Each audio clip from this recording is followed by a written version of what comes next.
Here I have ALCATEL 3V, and today I'm going to show you how to access developer options on this device. So first of all, you have to go to the settings, then you have to go to the system, about phone, and in about phone section you have to tap several times on the build number here,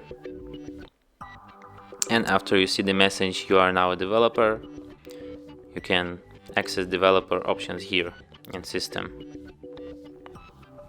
Here you have all these very interesting developer options.